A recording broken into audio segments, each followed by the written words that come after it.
ম্যাচে হেরেও শাস্তির মুখে রোহিতরা। স্লো ওভারটেকের জন্য ভারতকে করা হলো দুদিক থেকে জরিমানা। ভারতীয় দল দক্ষিণ আফ্রিকার বিপক্ষে একদিনের সিরিজে দুরন্ত জয় তুলে নিলেও টেস্ট সিরিজের প্রথম ম্যাচে হারের সম্মুখীন হয়েছে। এর ফলে ব্লু ব্রিগেডদের প্রতিটি বিভাগ বর্তমানে সমালোচনার মুখে পড়েছে।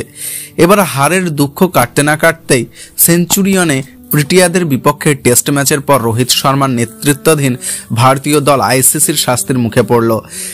26শে ডিসেম্বর থেকে শুরু হওয়া গুরুত্বপূর্ণ টেস্ট ম্যাচে দক্ষিণ আফ্রিকার প্রথমে টস জিতে বোলিং করার সিদ্ধান্ত নেন। অন্যদিকে ভারতীয় দল প্রথমে ব্যাটিং করতে এসে বিপর্যয়ের মুখে পড়ে।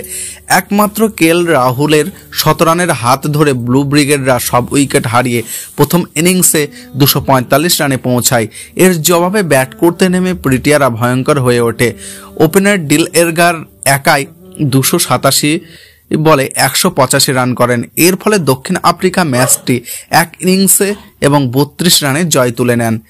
এবার এর মধ্যেই ভারতীয় দলের অধিনায়ক রোহিত শর্মার বিপক্ষে অভিযোগ এনেছে আইসিসি। এই গুরুত্বপূর্ণ টেস্টে নির্ধারিত সময়ের মধ্যে ভারতীয় দল 2 ওভার কম বল করেছে বলে আম্পায়াররা উল্লেখ করেছেন।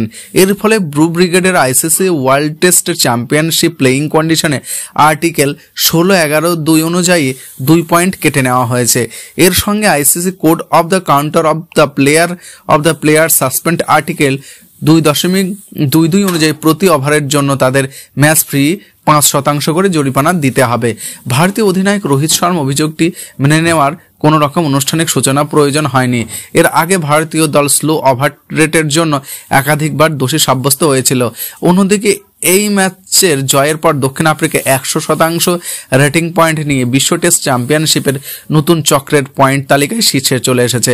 ভারতীয়র কাছে এই তালিকা এখন 44.44% রেটিং পয়েন্ট রয়েছে।